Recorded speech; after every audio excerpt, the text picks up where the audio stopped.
एक बार फिर से मैं मणिकांत सिंह नंद एग्रो एंड ऑर्गेनिक के इस पेज पर आप लोगों का हार्दिक स्वागत है। मैं अभिनंदन करता हूं।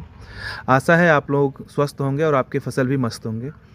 आज की इस वीडियो में हम लोग बात करेंगे हमारी जो गेहूं की फसल है उसकी जो अंतिम क्रांतिक अवस्था होती है उस पे हम कैसा पोषक तत्व या फिर क्या प्रयोग करें जिससे हमारी उत्पादकता अच्छी हो, बालियाँ अच्छी बने और जो बालियाँ हैं उसमें फूल से जो फल बनने की जो क्षमता है वो भी बढ़िया रहे, दाने पूरे मजबूत हो, दूध की मात्रा उसमें पूरी रहे और वो जो फसल हो उसमें न्यूट्रिएंट हमें जो है पूरा मिल सके। इन सब चीज़ों के बारे में ही हम लोग जो है आज बात करेंगे। जैसा किसान भाइयों हमें अवगत है कि हमारी जो गेहूं की फसल है इस समय झंडा पत्ती उसका निकल चुका है, मतलब जिसे हम फ्लैग लीफ कहते हैं। इस अवस्था में गेहूं की जो फसल है वो ज़मीन से बहुत ज़्यादा पोषक तत्व नहीं उठाती है। उसकी पत्तियां पूरी चौड़ी होती हैं और जड़ जो है वो आप अपने जो भोजन है आसपास के वो पहले से ही उठा लिए रहते हैं, लेकिन इस समय जो भी उनको भोजन हम उपलब्ध कराएंगे, जो भी पोषक तत्व उपलब्ध कराएंगे, वो डायरेक्ट जो है उसे अपने अंदर ग्रहण करते हैं। तो इस अवस्था पे जब फूल बनने वाले होते हैं उस समय हमारी फसल में बोरान पोषक तत्व की आवश्यकता बहुत होती है। कुछ मात्रा नाइट्रोजन की और फास्फोरस की हमारी फसल को आवश्यकता होती है। तो ये जो पोषक तत्व हैं ये हमारी फसल में क्या करते हैं, दाने अच्छा बनवाते हैं, फूल से फल जो है अच्छा बनता है और जो दाने हैं उसमें शाइनिंग बनी रहती है।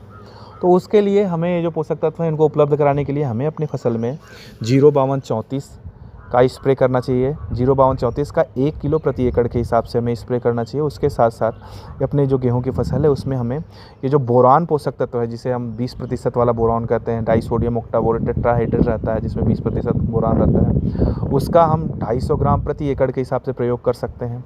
और तो और हमारी जो फसल है इस समय उसकी जो पत्तियाँ उसमें फिसलन बहुत रहता है, तो इस चीज़ को ध्यान में रखते हुए हमें अपनी जो ज़मीन है मतलब फसल है उस फसल पे सिलिकॉन वाले जो स्टिकर होते हैं उनका भी प्रयोग करना है, जिससे हमारी जो फसल है उसकी उत्पादकता अच्छी हो और ये जो क्या कहते हैं दवाइयाँ हम प्रयोग कर रहे हैं वो चिपक जाए और चिपक करके पूरे पत्ती पे स्प्रेड हो जाए और दाने जो है उसके पूरे भर जाएँ।